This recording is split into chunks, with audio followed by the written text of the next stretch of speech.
ज्ञान नमोता है जाते गए हरिहंतारि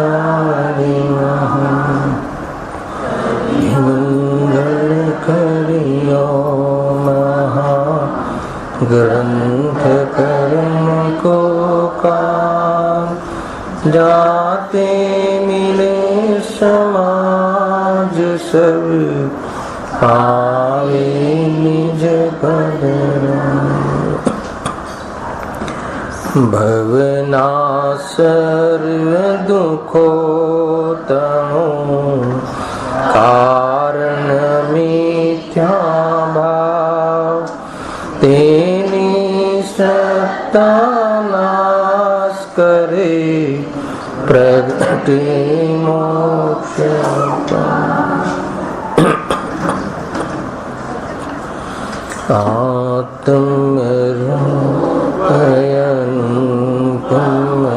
आत्मरूपयनुपमयद्भुत याहि लखे भव सिंधु तरो आत्मरूप।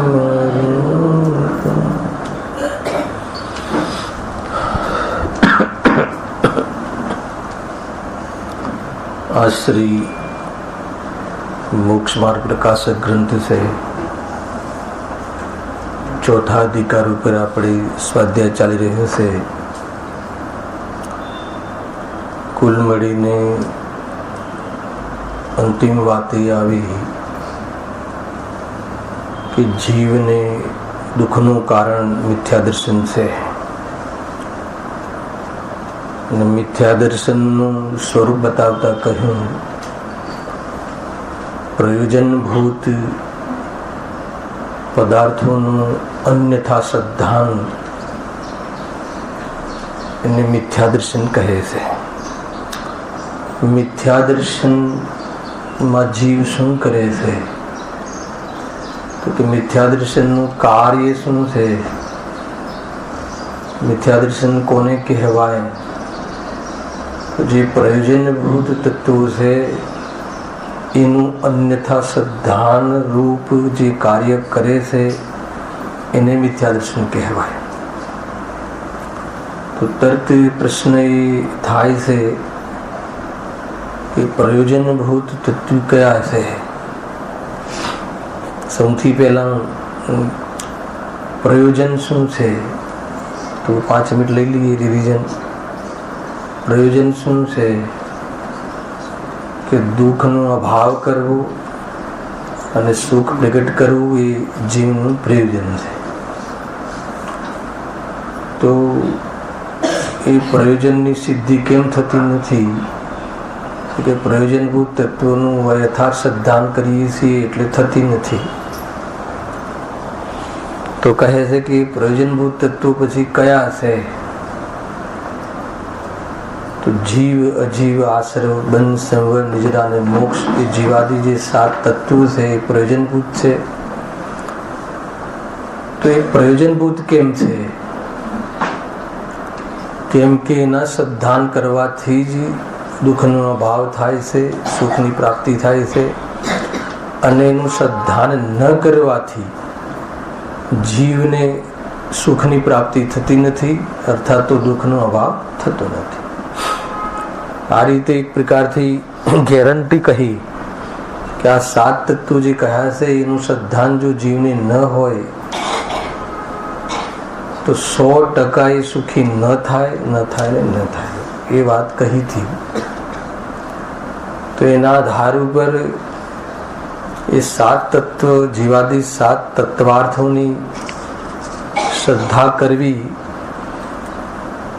તો એ કેવી રીતે, અર્થાત તો એની શ્રદ્ધા કરવાથી દુઃખ મટી જાય છે તે કેવી રીતે તમે પ્રૂવ કરીને બતાવો કે 7 તત્વોની શ્રદ્ધા કરીએ તો જ સુખી થવાય, તે કેવી રીતે? ચેપ્ટર આ છે, પેજ નંબર 80 પરથી લઈએ ડાયરેક્ટ કે 7 તત્વની શ્રદ્ધા ન કરીએ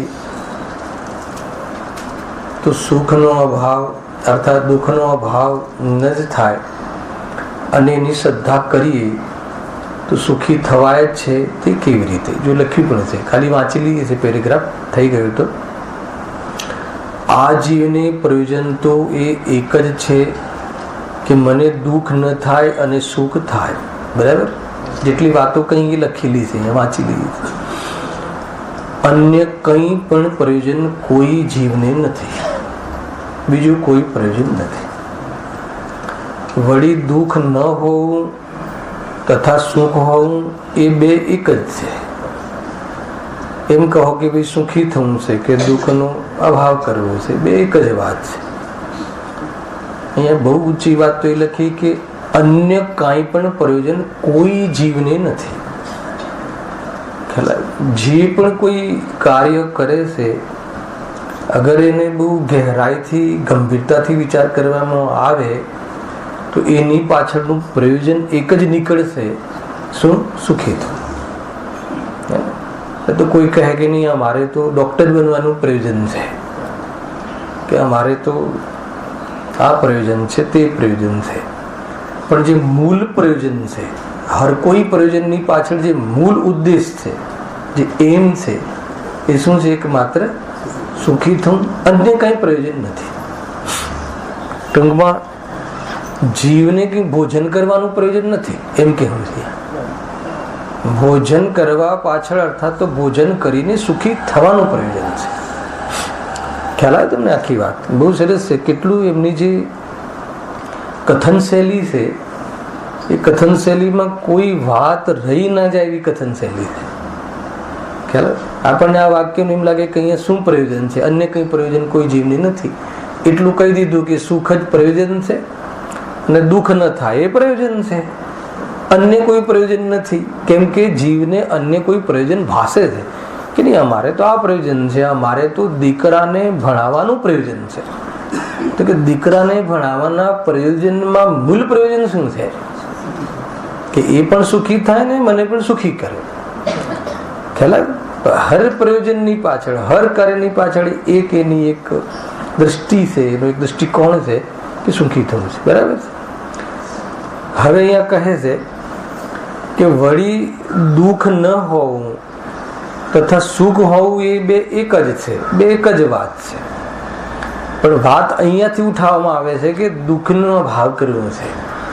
સુખી થવામાં શું કરવું? તો કે દુઃખનો અભાવ કરવો છે. બરાબર છે? ઘરને ચોખ્ખું કરવા માટે શું કરવું? તો કે કચરો છે એ કાઢી નાખો. ઘરની અંદર જે કચરું છે એને કાઢી નાખો. એક જ છે ને? ચોખ્ખું ઘર કોને કહેવાય? વર્ણન કરો. અસ્થિથી વર્ણન સમજમાં જ નહીં આવે. બહેનોનો વિષય છે ને કે ચોખ્ખું ઘર, સ્વચ્છ ઘર કોને કહેવાય? સ્વચ્છ મુંબઈ કોને કહેવાય? બતાવો. હે? હા, ગંદકી ના હોય, આ ના હોય, પલીતી ના હોય, કચરો ના હોય, માટી ના હોય, ના હોય માં જ સ્વચ્છ ખ્યાલ આવે કે એના પરથી એ ખ્યાલ આવે છે કે જે અસ્થિનું જે સ્વરૂપ છે ને ફિલિંગ કરવાનું છે. ખ્યાલ આવે? કથનમાં અસ્થિ કેવી બહુ કઠિન છે. જો કે આપણને અનુભવ એ નથી ને દુઃખનો અભાવ કરવો, બે એક જ છે. વળી દુઃખ ન હોવું તથા સુખ હોવું એ બે એક જ છે. કારણ કે દુઃખનો અભાવ એ જ સુખ છે. હવે વાત બધી બરાબર છે, પણ એ પ્રયોજનની સિદ્ધિ કેવી રીતે થાય? ઉપાય બતાવો. તો કે એ પ્રયોજનની સિદ્ધિ જીવાદિક તત્વોનું સત્ય શ્રદ્ધાન કરતા જ થાય છે. જે શબ્દ મૂકી દીધું, જીવાદિક 7 તત્વોનું શ્રદ્ધાન કરતા જ થાય છે. ત્યાં સુધી બી વાંધો નથી, ઠીક છે, એ બી સમજી લીધું. પણ અમને બતાવો કે તે કેવી રીતે થાય. 7 તત્વોનું શ્રદ્ધાન કરતા અમને દુઃખનો અભાવ કેવી રીતે થાય? અને 7 તત્વોનું શ્રદ્ધાન ન કરીએ તો દુઃખનો અભાવ કેવી રીતે ન થાય? બે વસ્તુ આમાં આવશે. એક પ્રકારથી એનાથી પ્રોસેસ પૂરી આવી જશે. અર્થાત એમ સમજો કે આમાં 7 તત્વનું સ્વરૂપ આવી જશે. 7 તત્વનું શું સ્વરૂપ છે એ સ્વરૂપની ચર્ચા છે, એમ સમજી લો. અને એના પછી આ 7 તત્વનું જે સ્વરૂપ છે એ સ્વરૂપ સંબંધી જે ભૂલ છે, સાત તત્વ સંબંધી જે સ્વરૂપ છે એનું અયથાર્થ સિદ્ધાંત કહો કે સાત તત્વની ભૂલ કહો કે એ સંબંધી ખોટી માન્યતા કહો કે એ સંબંધી ખોટો અભિપ્રાય કહો, અને એને અહીંયા વાસ્તવમાં દુઃખનું કારણ કહે છે. અને એ ભૂલ મટાડીએ તો જ સુખી થવાય. ભૂલ કોણે કરી છે? જીવે સ્વયં કરી છે. સુખી કોને થવું છે? જીવે કર્યું, જીવને થવું છે. શું કરવાનું છે? ભૂલ મટાડવાની છે. એટલે સુખની જે કાર્ય, સુખની જે ઉપલબ્ધિ છે એ ઉપલબ્ધિમાં બહાર કોઈ બી બાબતની વાત ન કરી. ખ્યાલ આવે કે નહીં? બહુ બહુ જોરદાર વાત છે. બહારની કોઈ બી વસ્તુ એમને અહીંયા ન લીધી. જુઓ, પ્રથમ તો દુઃખ દૂર કરવા માટે સ્ટાર્ટ થાય છે હવે વિષય. પ્રથમ તો દુઃખ દૂર કરવા માટે સ્વપરનું જ્ઞાન અવશ્ય જોઈએ. સુખી થવા માટે સાત તત્વોનું જ્ઞાન કહો અથવા એની શ્રદ્ધા કરવા માટે જ્ઞાન. કાલે કહ્યું તું, લાસ્ટ ટાઈમ કહ્યું તું કે જ્યારે જ્ઞાન કરવાનું કહે તો શ્રદ્ધા માટે જ્ઞાન કરવાની વાત છે. બીજું કોઈ પ્રયોજન નથી પાછું જ્ઞાન કરવું. એટલે જ્ઞાન શ્રદ્ધાની, જ્ઞાનની મુખ્યતાથી શ્રદ્ધાની ચર્ચા છે, એમ સમજી લો. ટૂંકમાં એટલું સમજી લો. પ્રથમ તો દુઃખ દૂર કરવા માટે સ્વપરનું જ્ઞાન અવશ્ય જોઈએ. તત્વો કયા છે? જીવ, અજીવ, આશ્રવ બંધ, સંવર, નિજરા અને મોક્ષ. એમાં પહેલા બે તત્વોની ચર્ચા કરવામાં જીવ અજીવથી ન ઉપાડતા ક્યાંથી ઉપાડ્યું? સ્વ અને પરનું જ્ઞાન અવશ્ય જોઈએ. પછી એમાં બેસાડશે કે એમાં જીવ અજીવ આવી ગયું. સ્વ પરનું જ્ઞાન અવશ્ય જોઈએ એટલે શું? સ્વ અને પરનું જ્ઞાન જોઈએ એટલે શું? કે આ સ્વ છે અને આ પર છે, એટલું જ નહીં. ખ્યાલ, સ્વથી ભિન્ન પરનું અને પરથી ભિન્ન સ્વનું જ્ઞાન હોવું જોઈએ. ભિન્નતાની વાત છે. તો કે ભાઈ અમને બરાબર ખબર છે કે આને સ્વ કહેવાય ને આને પર કહેવાય, તો આને સ્વ કહેવાય ને આને પર કહેવાય એવું જ્ઞાન કરવાની વાત નથી. સ્વ કોને કહેવાય ને પર કોને કહેવાય તો ખબર છે, પણ પરથી ભિન્ન સ્વ છે અને સ્વથી ભિન્ન પર છે એવું જ્ઞાન. એને ઓર લઈએ તો સ્વથી ભિન્ન પર એટલે કે સ્વને જાણી અને સ્વમાં અપનત્વ બુદ્ધિ અને પરને જાણી અને પરમાં પરાયા પણ એ આવવું જોઈએ. એને મૂળ વાત આપણને જે પ્રોસેસ છે, જે આમાં પ્રવેશ છે સાત તત્વના સિદ્ધાંતમાં, એ અહીંયાથી થાય છે.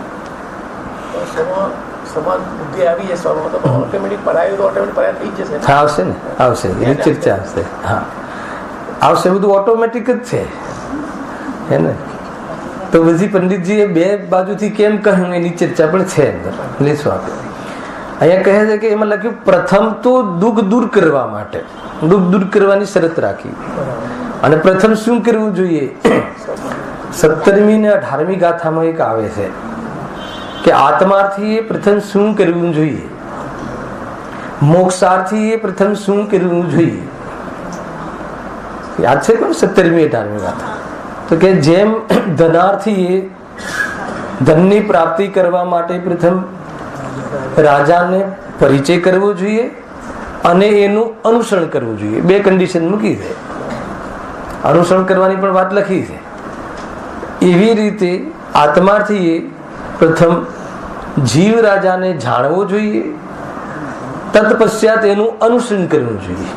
બે વાત કહી. કદાચ દરેકે ગાથાનો સ્વાધ્યાય કર્યું જ હશે, પણ એમાં શું, એમાં આ વાત કરવી છે કે જાણવો જોઈએ ત્યાં સુધી વાત ન રાખી, પછી અનુસરણ કરવું જોઈએ. તો અનુસરણ કરવું જોઈએ એનો શું અર્થ? ભાઈ ધનેશભાઈ, જાણવો જોઈએ, અમે જીવને જાણી લઈએ. અનુસરણ કરવું જોઈએ એટલે એમાં અપનત્વ કરવું જોઈએ. જીવ રાજા, આ હું છું, અન્ય હું નથી. ખ્યાલ આવે કે હું છું અને અન્ય હું નથી, એ બે વસ્તુ સાથે આવી જોઈએ. તો એ રીતે એનું નામ અનુસરવું છે. જો પ્રથમ તો દુઃખ દૂર કરવા માટે સ્વ પરનું જ્ઞાન અવશ્ય જોઈએ. સ્વનું સ્વરૂપ અને પરનું પરરૂપ. સ્વથી પરને ભિન્ન જાણવું જોઈએ અને પરથી સ્વને ભિન્ન જાણવું. બે બાજુના બે ફાયદા બતાવશે હમણાં. જો કારણ કે પાછું કારણ આપ્યું, ઉપાય તરત જ છે. કેમ એવું કરવું જોઈએ, આ ન કરીએ તો શું થાય, અને આ રીતે જ્ઞાન કરીએ, સ્વનું સ્વરૂપ ને પરને પરરૂપ જાણીએ અને સ્વમાં અપરત્વ બુદ્ધિ કરીએ અને પરમાં પરત્વ બુદ્ધિ કરીએ તો સુખી થવાય. કેમ થવાય એમ કરવાથી, અને એમ ન કરવાથી કેમ ન થવાય, બે વાત છે અહીંયા. જો કારણ કે સ્વપરનું જ્ઞાન જો ન હોય તો પોતાને ઓળખ્યા વિના પોતાનું દુઃખ કેવી રીતે દૂર કરે? ખ્યાલ આવે કે નહીં? ગજબ છે. બહુ બહુ જબરજસ્ત વાત છે કે સૌથી પહેલા ઘણીવાર આપણને એમ લાગે કે પ્રથમમાં પ્રથમ સુખી થવા માટે સ્વપરનું જ્ઞાન કરવું જોઈએ. એવું કાંઈ ન કહ્યું કે પૂજા કરવી જોઈએ, સ્વાધ્યાય કરવું જોઈએ, રાત્રિમાં ભોજનનો ત્યાગ કરવો જોઈએ, એવું કાંઈ ના કહ્યું. ખ્યાલ આવે? કોઈને એવું થતું હશે કે એવું પેલા કહેવું જોઈએ કે ના કહેવું જોઈએ? તો અહીંયા કહે છે કે એ બધું જે કરવાનું કહે છે એ આના માટે કરવાનું કહે છે. ન કરવું જોઈએ એવું પણ ન કહ્યું, પણ એ બધું શાના માટે કરવું જોઈએ? આના માટે કર. સ્વપરના ભેદ. પૂજા શું કામ કરવી જોઈએ ભગવાનની? મનન ચિંતન શું કામ કરવું જોઈએ તત્વનું? એ સ્વપરના ભેદ વિજ્ઞાન કરવા માટે કરવું જોઈએ. એ વાત મુખ્ય છે.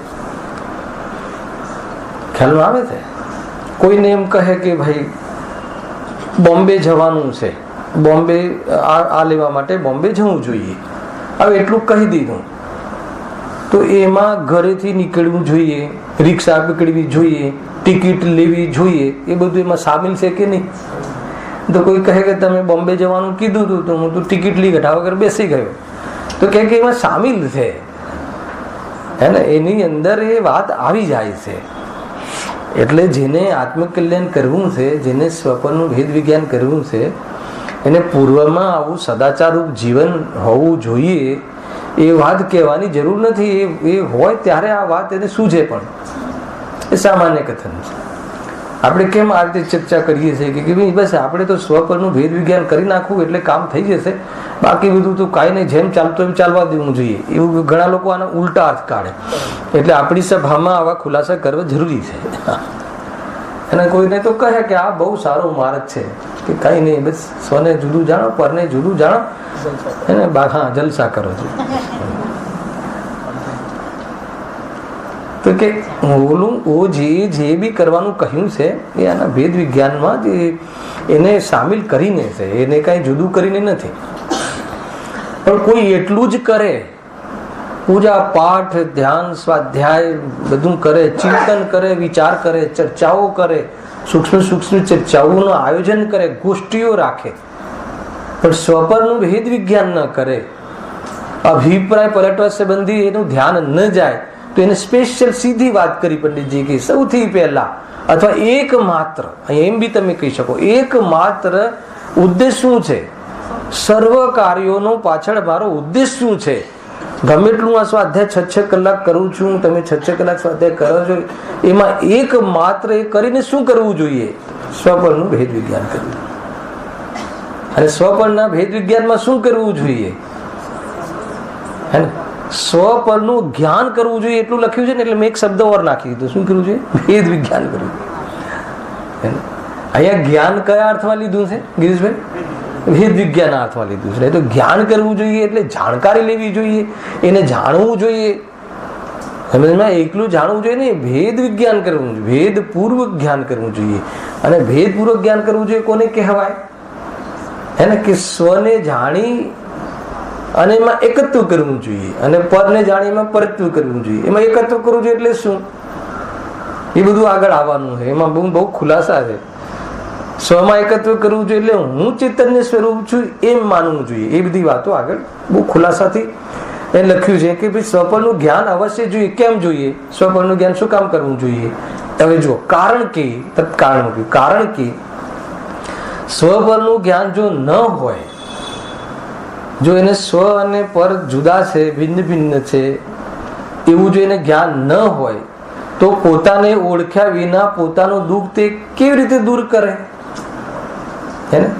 હવે જો આવ્યું ને ચિન્મયભાઈ, તમે કીધું પરનું જ્ઞાન, તો બીજી લીટીમાં પરનું શું કામ કરવું જોઈએ? આપણે આપણું જાણી લેવું જોઈએ. ખ્યાલ આવે?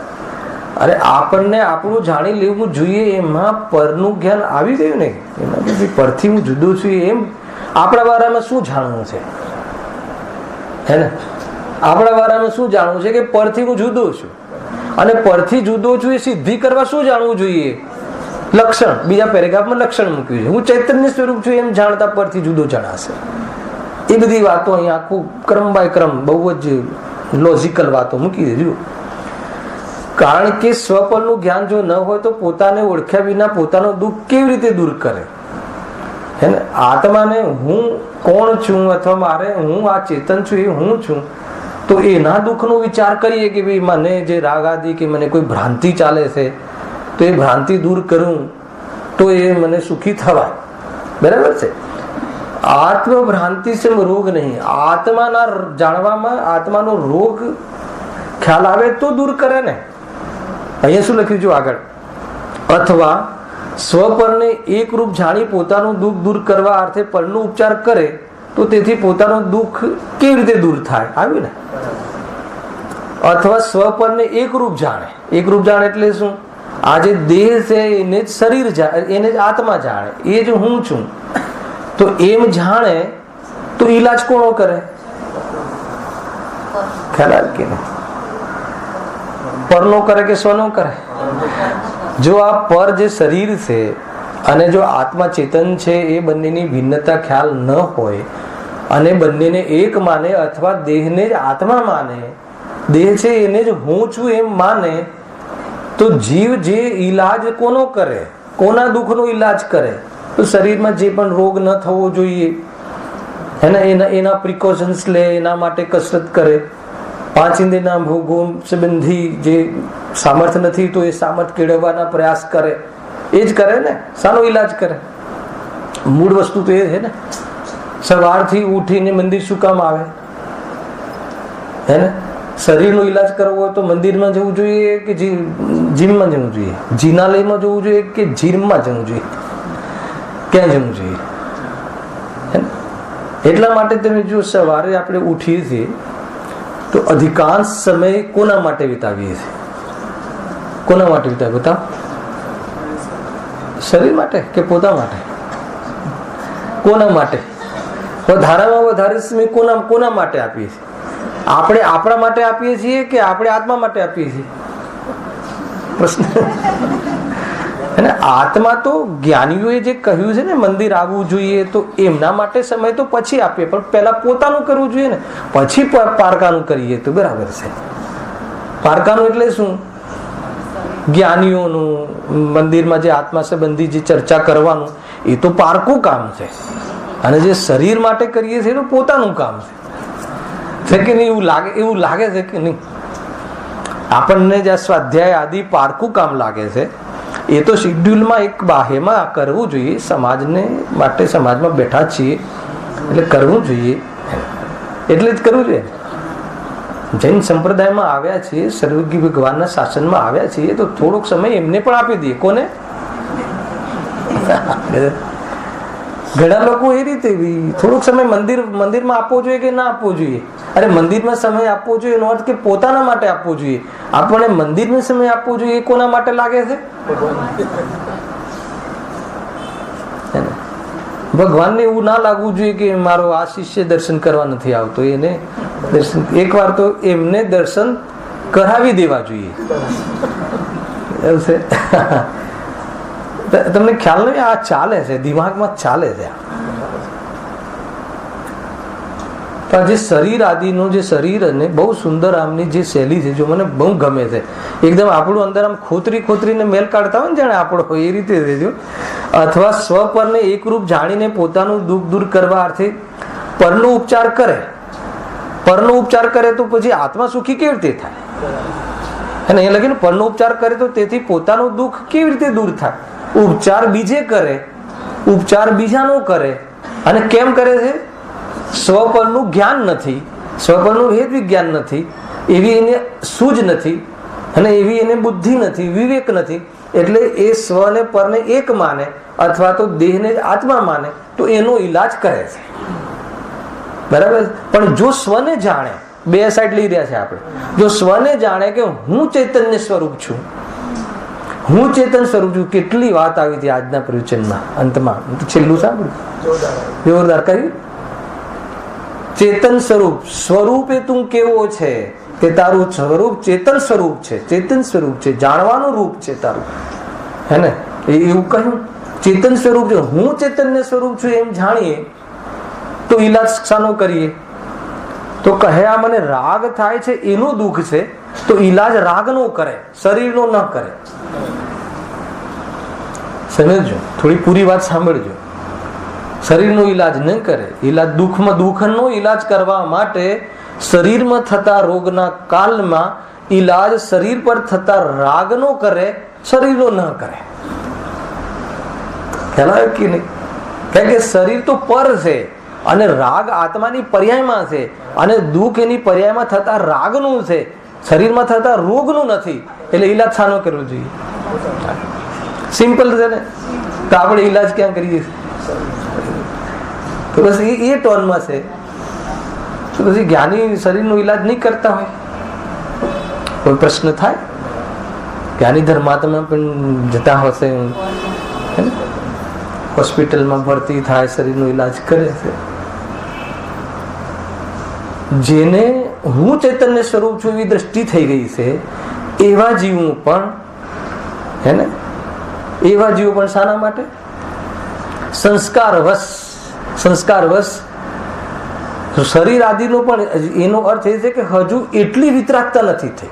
અહીંયા દ્રષ્ટિની પ્રધાનતાથી કથન છે કે ભાઈ એને શરીર પ્રત્યે દ્રષ્ટિ છૂટી ગઈ છે, છતાં એ તરફનું આસક્તિ હોવાના કારણે એ તરફ રાગ રૂપમાં પરિણમન કરે છે, પરંતુ એ રાગથી દુઃખી છે એમ માને છે, રાગના અભાવથી સુખી થવાય છે એમ એમની દ્રષ્ટિ ચાલે છે.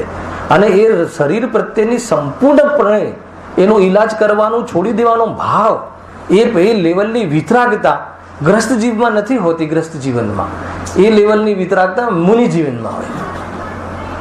ખ્યાલ આવે કે નહીં? અને મુનિ જીવનમાં પણ કદાચિત સાંભળજો, બહુ જોરદાર છે.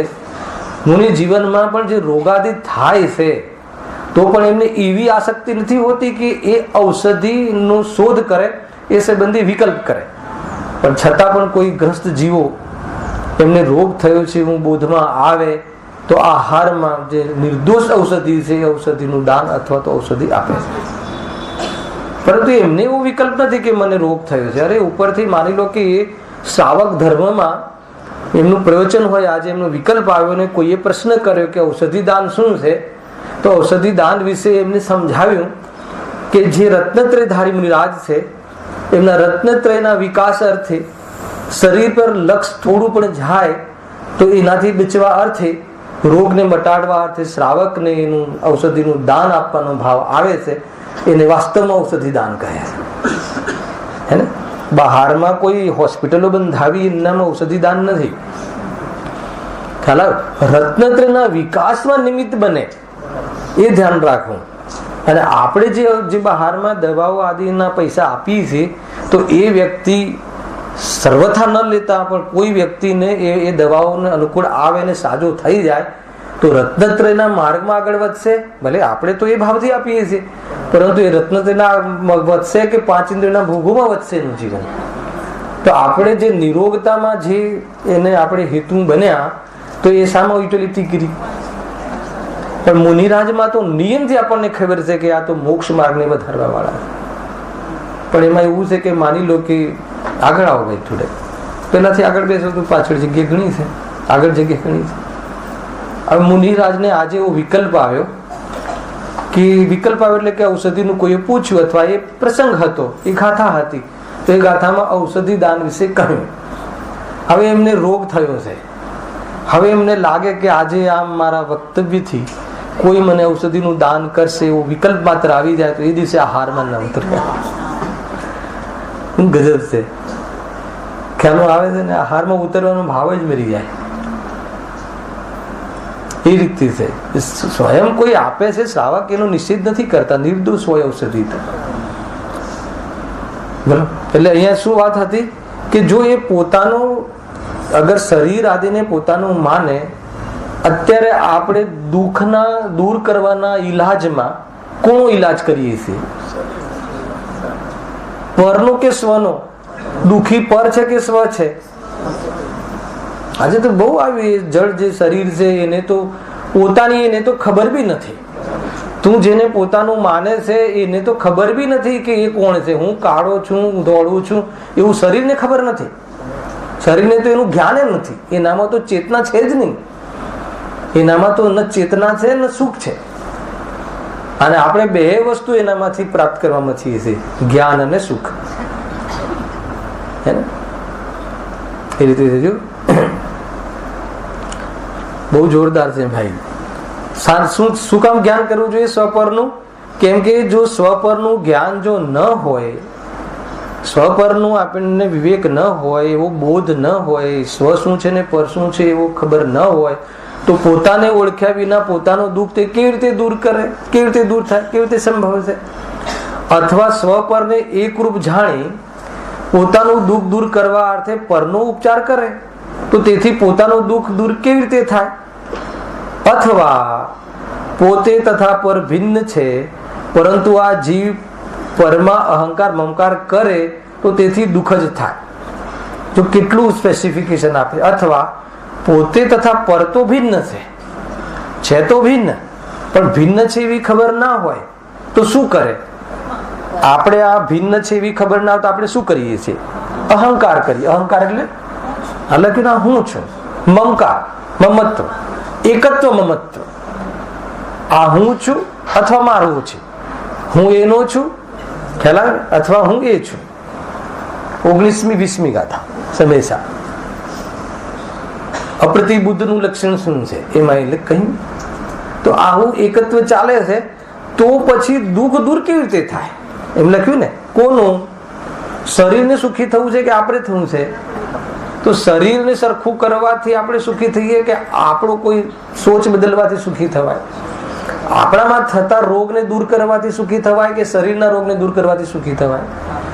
રોગ શરીરનો દૂર કરવો છે અને સુખી મારે થવું છે તો કેવી રીતે થવાય? કે તારામાં જે રોગ છે તો કયો રોગ છે? એકત્વ મમત્વ. પરની સાથે એકત્વ મમત્વ કરે લખ્યું છે ને. જો અથવા પોતે તથા પર ભિન્ન છે, સ્વરૂપ તો ભિન્ન જ છે, પરંતુ આ જીવ એટલે કોણ?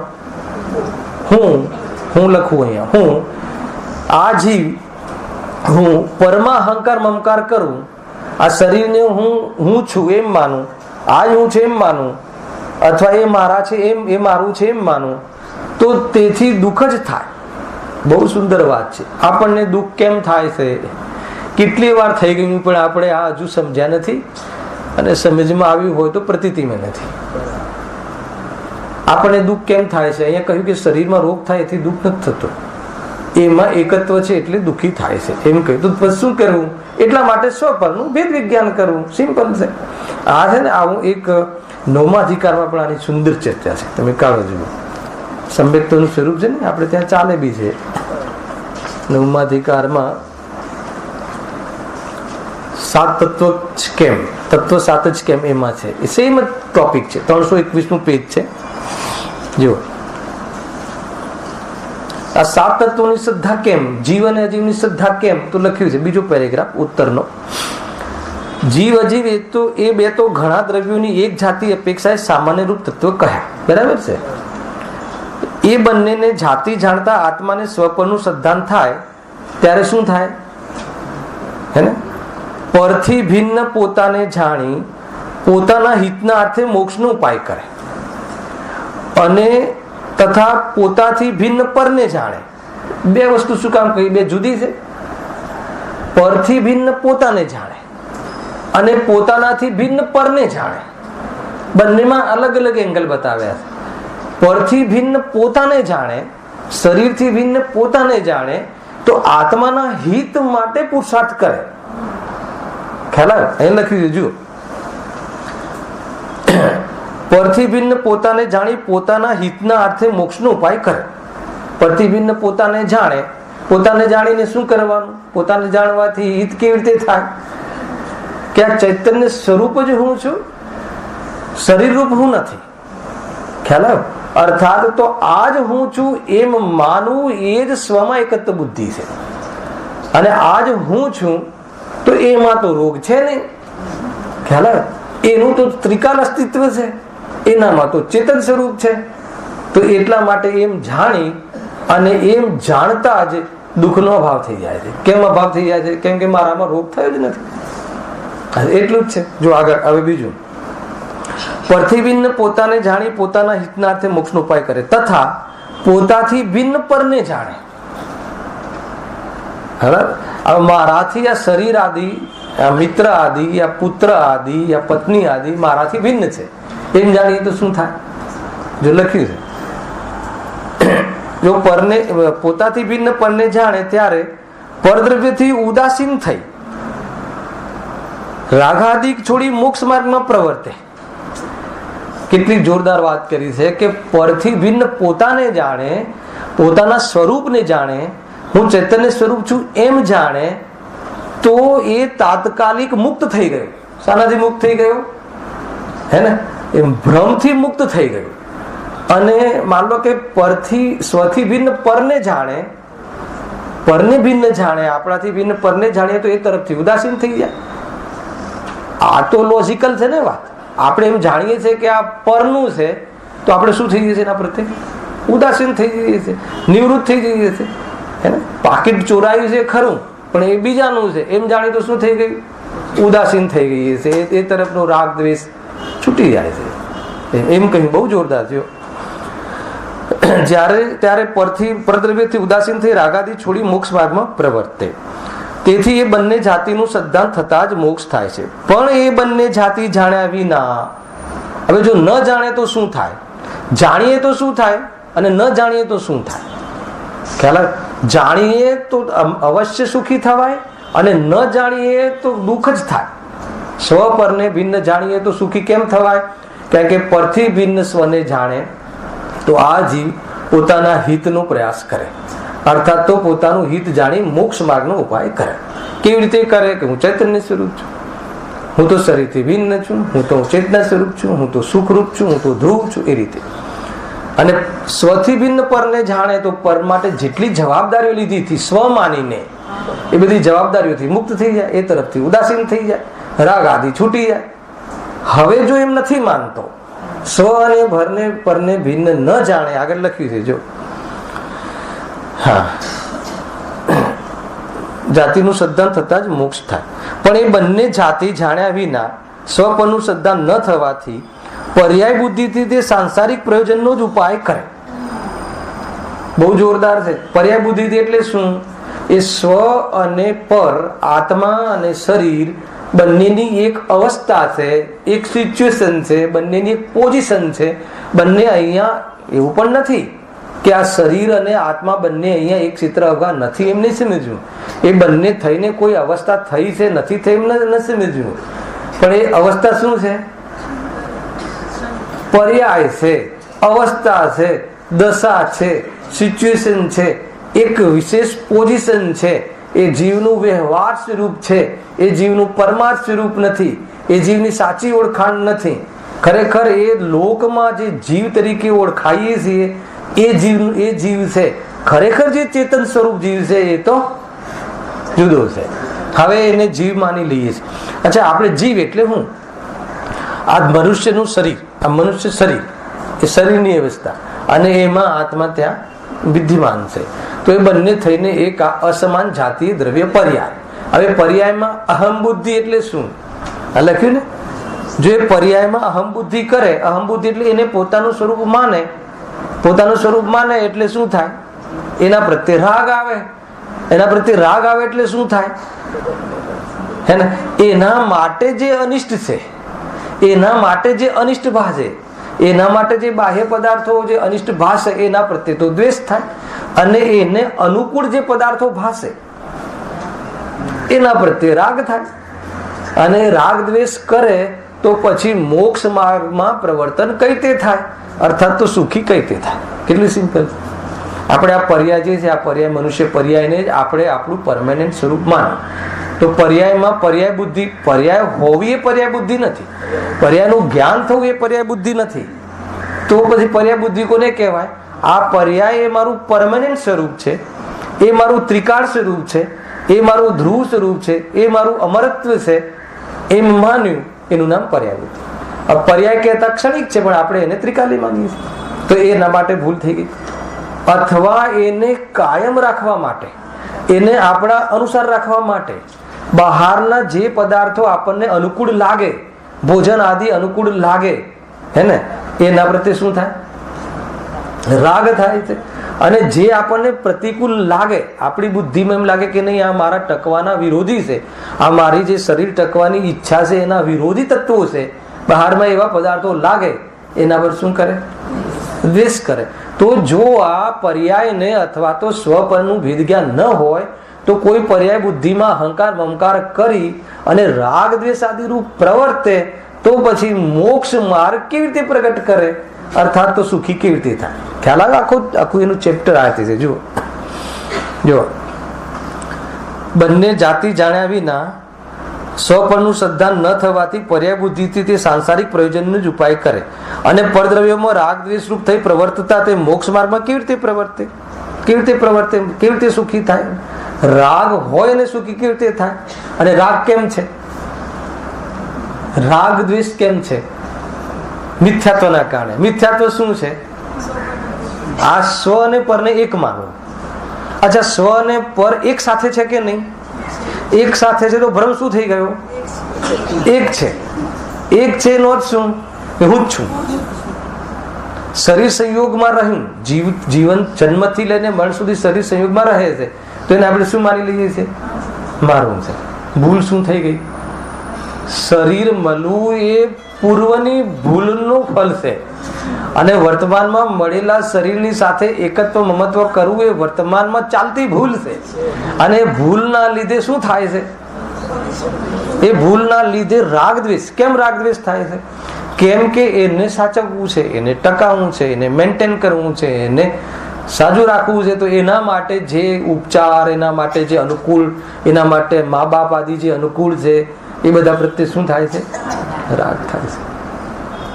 ખ્યાલ? અને જે પ્રતિકૂળ લાગે છે, દ્વેષ થાય છે. તો રાગ દ્વેષ રૂપ પ્રવર્તન કરે.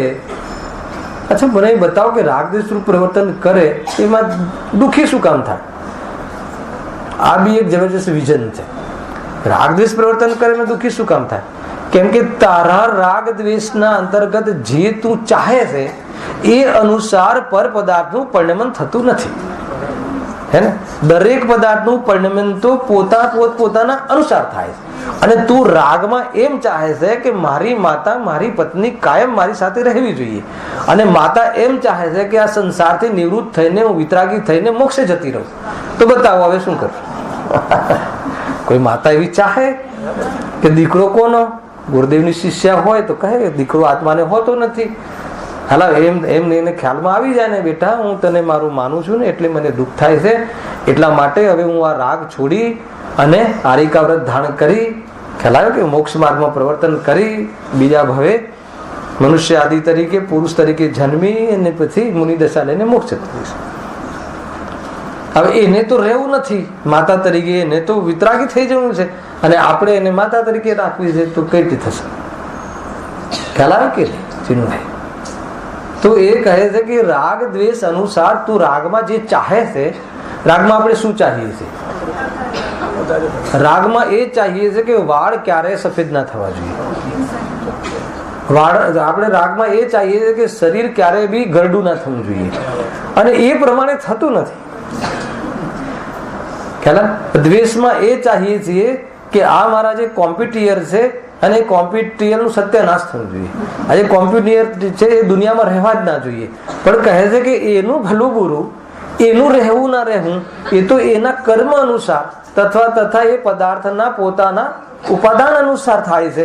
તારી ઈચ્છા અનુસાર થતું નથી, એટલે શું થશે? તને દુઃખ થશે. તો ઉપાય શું કરવાનો? રાગદ્વેષનો ભાવ કરવાનો. રાગદ્વેષનો ભાવ કરવા માટે શું કહ્યું? સ્વપરનું ભેદ વિજ્ઞાન કર. ચાલો, આ સિદ્ધિ થાય છે. આ સાધ્યની સિદ્ધિ કેવી રીતે થાય? આરાધના છે. આજે હું તમને કહી રહ્યો છું ને, એવી પ્રતીતિ થવી, એવા વિચારો ચાલવા, એ વિચારોના પક્ષ આવવો, એને લઈને મોક્ષ ઢીલો થવો, એને લઈને પ્રતીતિ અંદરમાં શ્રદ્ધા કેળવાવી અને એને લઈને એના આધાર ઉપર ખોટી શ્રદ્ધા છૂટી જવી, એ શું છે? આરાધના છે, એ સાધના છે. આને સાધના કહેવાય. સમજમાં આવે છે કે આ સાધનાનું ફળ શું છે? નિરાકુલતા છે, સુખ છે, સાચું સુખ છે, અતિન્દ્રિય સુખ છે, જેવું સર્વજ્ઞ ભગવાનને સુખ છે, જાતિનું સુખ છે, જેના પછી દુઃખ ના આવે એવું સુખ છે, રિયલ સુખ છે. અને ઓલું સુખ કયું સુખ?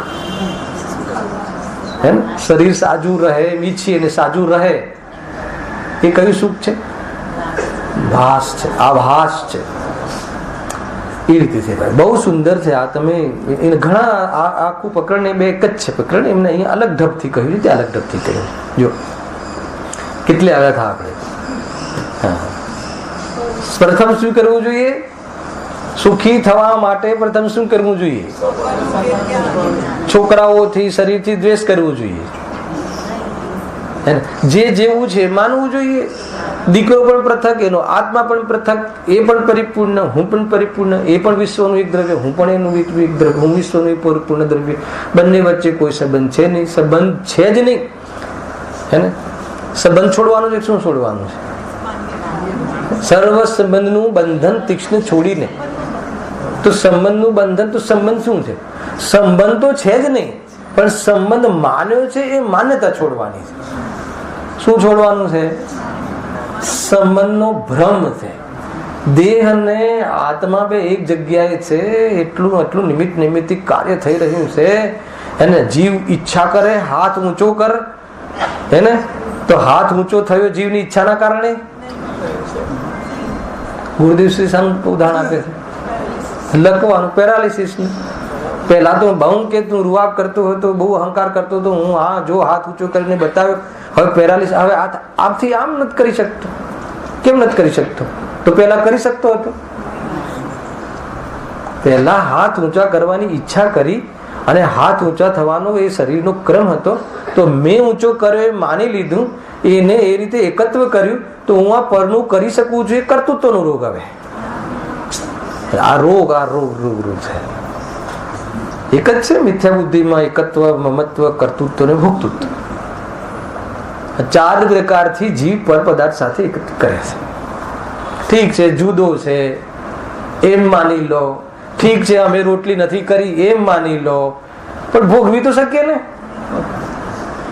ઠીક છે આ હોલ અમે નથી, આ સ્વાધ્યાય હોલ અમે નથી બનાવ્યો, અમારો નથી, બરાબર છે, પણ અમે એનો ભોગ તો કરી શકીએ ને. ભોગવી તો શકીએ કે ના ભોગવી શકીએ? આ હોલ નો લાભ તો દઈશું. તો એ રીતે ચાર પ્રકારની ખોટી બુદ્ધિ ચાલે છે. અરે તું પરદ્રવ્યને તો ભોગવી શકતો નથી, તું ભોગવવામાં અજ્ઞાન દશામાં રાગને ભોગવે છે, અને રાગને ભોગવે છે એમાં રાગના અંશ ડાઉન થાય તો આકુલતા ઓછી થાય છે, અને રાગનો અભાવ થાય તો સુખી થાય છે. ખરેખર તું જ્ઞાનને ભોગવે છે. અજ્ઞાની પણ જ્ઞાનને ભોગવે છે. તો અજ્ઞાની કેમ? જ્ઞાનને ભોગવું તો હોવા છતાં રાગને ભોગવું છું. દર્પણ વત રાગ ઝલકે છે અજ્ઞાનીના જ્ઞાનમાં. અજ્ઞાની એટલા માટે છે કે એ રાગને જ્ઞાનનું સ્વરૂપ માને છે. જ્ઞાનને ભૂલી ગયું, લીધું તું મારા ખ્યાલ થઈ ગયા સદિચ્છા. કઈ જગ્યાએ લઈએ છીએ એટલે એમ થાય કે ક્યાં વાત થઈ હશે, ખબર નહીં. ખ્યાલ આવે કે નહીં? અજ્ઞાની પણ જ્ઞાનમય છે. હા, જ્ઞાન તો અજ્ઞાની કેમ છે? એનામાં જ્ઞાન નથી એટલે અજ્ઞાની છે એમ નહીં, જ્ઞાનને ભૂલી ગયું છે. હે ને? જ્ઞાનને ભૂલી ગયા છે કે નહીં આપણે? જ્ઞાનાદન્ય કરોતી કિમ? આત્મા જ્ઞાન સિવાય બીજું કરે શું? એને આત્મા શું કરે અનિલભાઈ? જ્ઞાન સિવાય બીજું શું કરે? કાંઈ ના કરે. તો આપણે શું કરીએ છીએ? આપણે તો બધું જ કરીએ છીએ. આપણી પાસે એડિશનલ વ્યવસ્થા છે. જ્ઞાને કરીએ ને રોટલી બનાવીએ, જ્ઞાને કરીએ ને દુકાન બી ચલાવીએ, જ્ઞાને કરીએ ને શરીરને બી સાચવીએ. તો બોલો આપણા જે ઉપકારી ખરો કોઈ? આપણે આપણું એ કામ કરીને બીજાનું બી કરી આપીએ તો કે ઉપકારી નથી, તું આ તારા પર અપકાર છે. બીજા દ્રવ્યોને તું નપુંસક માને છે. એટલે કે દરેક દ્રવ્યમાં ગુણ છે અને ગુણની પર્યાયો થાય છે. આ સર્વજ્ઞ ભગવાને જોયેલું વસ્તુનું સ્વરૂપ છે. તો એના વિરોધમાં ચિંતન કરે છે. માં છોકરાને મોટો કરે છે કે છોકરો મોટો થાય છે? માં તો એવું ચાહે છે ને કે આજના પહેલા જ વર્ષમાં મારો દીકરો એટલો મોટો થઈ જાય કે દુકાન ચલાવે, અથવા આજે આ વર્ષે જ વહુ આવી જાય એટલો મોટો થઈ જાય. બાપ એમ સમજે છે કે આ વર્ષે જ મારી દુકાન ચલાવે, જન્મતાની સાથે થઈ જાય મોટો. 50 વર્ષમાં જ 50 વર્ષ થશે. એમાં કોઈ માતા પિતા ખેંચી તાણીને 50 વર્ષ નથી લાવતા. દીકરો 50 વર્ષનો ક્યારે થશે? 50 વર્ષમાં થશે કે પહેલા થઈ જશે. તો પછી કર્તૃત્વનું ઝેર શું કામ? અજ્ઞાન છે કે નહીં? બહુ બધી વાતો છે ભાઈ. એટલી આપણી ગેરસમજ છે. આપણા જીવન પૂરી ગલત ફહેમીથી ચાલી રહ્યું છે, અને ગલત ફહેમીના કારણે હર સમય આપણને ઠોકરો લાગે છે, હર સમય આપણી શ્રદ્ધાને ઠેસ પહોંચે છે, અને જીવ એટલો દુઃખી થાય છે. છતાં પણ શ્રદ્ધાને સમ્યક કરવા અર્થે જ્ઞાનમાં સ્વપનનું ભેદ વિજ્ઞાન કરવાનો જે પ્રયોગ છે, એનું જે સેવન છે, આ ઔષધિનું સેવન છે, એ નથી કરતો. એટલા માટે આ જીવની પર્યાયમાં અમરત્વનો અહેસાસ હે ને, અર્થાત તો અકર્તૃત્વનું વાસ્તવમાં સ્વભાવનું અંદરમાં નિરાકુલપણું એને અંદરમાં વેદનમાં આવતું નથી. એટલો સ્વભાવમાં પડ્યો હોવા છતાં પણ એ જીવનું સેવન કરતો નથી. ભૂલ પડી ગઈ કે ન પડી ગઈ? જો જોરદાર છે. હા, પરંતુ આ જીવ પરમાં અહંકાર મમકાર કરે તો તેથી દુઃખ જ થાય. માટે સ્વપરનું જ્ઞાન થતા દુઃખ દૂર થાય છે. શું કરતા દૂર થાય છે? સ્વપરનું જ્ઞાન કરતા. અને સ્વપરનું જ્ઞાન કરીને શું કરવાનું? સ્વમાં એકત્વ બુદ્ધિ, પરમાં પરત્વ બુદ્ધિ, એટલે પરના આધારે મેં જે મારું અસ્તિત્વ માનું છું એ માન્યતા છોડી દેવાની છે. હવે સ્વપરનું જ્ઞાન જો, હવે જીવ અજીવ જે કહે, 7 તત્વો કયા? જીવ અજીવ આશ્રવ બનતો, એમાં જીવ અજીવ નામ છે. તો અહીંયા હવે સ્વપરનું જ્ઞાન જીવ અજીવનું જ્ઞાન થતા જ થાય છે. કારણ કે પોતે સ્વયં જીવ છે તથા શરીર આદિ અજીવ છે. અથવા જીવ અજીવ કહીએ તો સ્વપરનું ભેદ વિજ્ઞાન સમજવું. અને સ્વપરનું ભેદ વિજ્ઞાન જીવ અજીવનું જ્ઞાન થતા થાય છે. કેમ કે હું જીવ છું, મારામાં ચેતના છે, અને બાકી જે ચેતના, જે મારી ચેતના એ મારામાં છે, એ સિવાય જે ચેતના બીજાની છે એ આ જીવ નથી, અને જેનામાં ચેતના નથી એ અજીવ પણ હું નથી.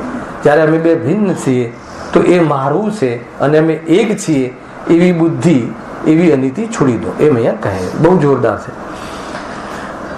ખરેખર અહીંયા જે જીવની વાત કહી છે ને, એ જે માન લો કે જે જીવ જે આપણે સમજીએ છીએ, જે આપણે બંધન છે આગમમાં, એ જીવની વાત નથી. અહીંયા જીવના એ સ્વરૂપની વાત છે, જીવ તત્વની વાત છે, જીવ દ્રવ્યની વાત નથી. જીવ દ્રવ્યનું જે મૂળ તત્વ છે, એનું જે સ્વરૂપ છે. જીવ દ્રવ્ય તો આખી વસ્તુ થઈ, ગુણ પર્યાવત દ્રવ્ય. સાંજના પ્રવચનમાં એ બધું ખુલશે. પણ એમાં જે જીવ દ્રવ્યમાં જે કાયમી જીવત્વ રૂપ રહેવા વાળો જેનો સ્વભાવ છે, એને કાયમી ચેતન રૂપ રહેવાનો એનો સ્વભાવ છે, જળ રૂપે ન થવાનો એનો જે સ્વભાવ છે, પર રૂપે ન થવાનો એનો જેનો સ્વભાવ છે, નષ્ટ ન થવાનો એનો જે સ્વભાવ છે, શરીર ચાલી જતા પણ એના પોતાનું સત અસ્તિત્વ એનું જે છે, એનો જે સ્વભાવ છે, એ તત્વ છે, એ એની વિશેષતા છે, એ વાસ્તવમાં એનું સ્વરૂપ છે. એ સ્વરૂપને જીવ તત્વ કહે છે. ખ્યાલ કે જે અહીંયા શું કન્ડિશન કરી છે કે જેને જાણવાથી સુખી અવશ્ય થવાય, તો એ કોને જાણવાથી? તો કે જીવ તત્વને, જીવ દ્રવ્યના સ્વરૂપને, જીવના એ તત્વને, જીવની કેમિસ્ટ્રીને, જીવના એ સ્વરૂપને. શું સ્વરૂપ છે? તો જ્ઞાન સ્વરૂપ છે. એ રીતે એ લેવું. અથવા જેને જાણવાથી ઉપયોગ સ્થિર થાય, જીવમાં પણ જેને જાણવાથી ઉપયોગ સ્થિર થાય, એ જીવનું સ્વપણું છે. એ જીવથી જીવનું ભેદ જ્ઞાન, એ એક આખો વિષય નિયમ સારનો છે. જીવથી અજીવનું ભેદ જ્ઞાન તો ખરું, જીવથી બીજા જીવોનું ભેદ જ્ઞાન તો ખરું, પણ મારા જ જીવમાં જીવથી જીવનું ભેદ જ્ઞાન. તો મારા જીવમાં જે મારું જે સ્વરૂપ છે, મારી કેવલ જ્ઞાનની જે પર્યાય છે, એ મારા આત્મકલ્યાણ માટે કેવી છે? પર છે. પ્રગટ કરવાનું ઉપાદેય ભલે હોય, પણ કોનો આશ્રય કરવાથી કેવલ જ્ઞાન થાય છે?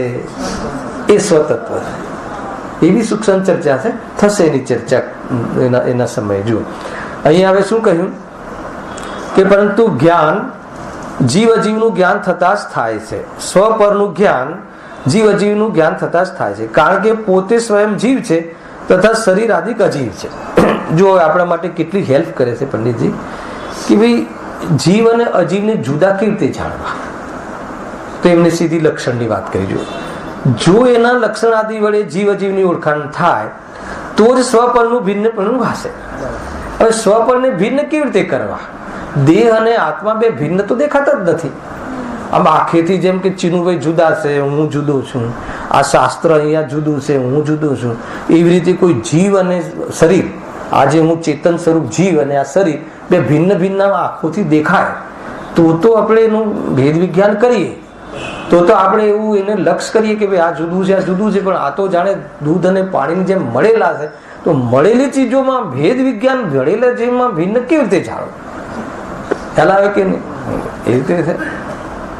ઘણા કે ભાઈ આત્મા, તમે આત્મા આત્મા કહો છો, પણ આત્માને તમે ક્યાં છે બતાવો, આત્મા જુદો બતાવો, ભિન્ન ક્યાં છે બતાવો. ઘણા એમ કહે છે આત્મા દેખાતો જ નથી, તો અમે આત્મા જેવું કેવી રીતે માનીએ? ઘણા લોકોનો આ પ્રશ્ન હોય છે. તો જે દેખાય છે એ જ સત છે. અગર એવો નિયમ કરી દઈએ તો કેટલા પ્રોબ્લેમો આવે ખબર છે? જે દેખાય છે એ જ સત છે, અને એવો સિદ્ધાંત બનાવી દઈએ આપણે. તો માનો કે આપણે જયારે ટ્રેનમાં જતા હોઈએ છીએ તો જે ઝાડ આદિ શું ચાલતા દેખાય છે, ચાલતા હોય છે, દેખાય છે શું અને છે શું? કેટલા પ્રોબ્લેમો આવે. આપણે ટ્રેનમાં જતા હોઈએ ને, ત્યારે બાળપણમાં મને યાદ છે, બરાબર યાદ છે કે અહીંયા મુંબઈ રહેતા હતા તો ગામડે જઈએ એટલે બારીની સીટમાં બેસવાનું, નાના હતા ત્યારે, અને બરાબર જોવાનું બધું. તો આપણને એમ લાગે ઝાડ કેટલી સ્પીડથી ચાલે. એ વખતે એવું થતું કે સ્પીડથી ચાલે છે, દેખાય છે શું? સ્પીડથી ચાલે છે. ખરેખર ચાલે છે? દેખાય છે કઈ અને છે કઈ? જો જે દેખાય એ જ સત હોય તો ઘણા પ્રોબ્લેમ આવી જશે. અને આપણા દાદા પરદાદા આદિ ક્યાં દેખાય છે? તો નથી. ગુરુદેવ તો તરત જ કહે એટલે એ નથી. તને તું નથી જાણતો એટલે નથી, હે ને? તો તને નથી દેખાતું એટલે નથી. તો એવા પ્રોબ્લેમો આવશે કે ભાઈ દેખનારને તું ભૂલી જાય છે, હે ને? તું જે બધું દેખાય છે એને તો માને છે, અને દેખનાર જે છે એને તું નથી માનતો, તો કે આ કેવું સ્વરૂપ છે? અને એ રીતે બધી વાત આવશે. લક્ષ ભેદ કરવો હોય ને, લક્ષ ભેદ, તો લક્ષ ભેદ લક્ષણ ભેદથી થાય છે. બે જુદા જુદા છે વસ્તુનું. બે લક્ષ એટલે આપણું લક્ષ જીવ છે, અને એ જીવ આત્મા આ શરીરથી ભિન્ન છે, આપણું લક્ષ છે. તો એ લક્ષ એને પહોંચવું હોય તો લક્ષણની ખબર હોવી જોઈએ. લક્ષણ ભિન્નતાથી લક્ષની ભિન્નતા ખ્યાલમાં આવે છે. આ બહુ સરસ પ્રકરણ છે. આપણે ઉતાવળ નહીં કરીએ, ખાલી અત્યારે વાંચી લઈએ છીએ, કાલે એનો ખુલાસો થશે. જો એના લક્ષણ આદિથી જીવ અજીવની ઓળખાણ થાય તો જ સ્વપરનું ભિન્નપણું ભાસે. માટે જીવ અજીવને જાણવા જોઈએ, અથવા જીવ અજીવનું જ્ઞાન થતા જે પદાર્થોના અન્યથા સિદ્ધાંતથી દુઃખ થતું હતું તેનું યથાર્થ જ્ઞાન થવાથી દુઃખ દૂર થાય છે. માટે જીવ અજીવને જાણવા આવશ્યક છે. એટલી સુંદર રજૂઆત છે. છેલ્લે લઈ જશે કે દુઃખ દૂર થાય. અને જો એને બંનેને ભિન્ન જાણે, યથાર્થ જાણે, તો આ જે કહ્યું ને અન્યથા સિદ્ધાંતથી જે દુઃખ થતું હતું એ દુઃખ દૂર થશે, નહીં તો નહીં થાય. અને જુદું જાણવું હોય તો લક્ષણ આદિથી એને તું એ લખ્યું, લક્ષણ આદિ વડે જીવ અને અજીવની ઓળખાણ કર. એની ચર્ચા આપણે કાલે ખુલાસાથી. સહેજાનંદી સુંદર અવિનાશી આત્મ સ્વરૂપ સહેજાનંદી શુદ્ધ સ્વરૂપી અવિનાશી આત્મ સ્વરૂપ સહેજાનંદી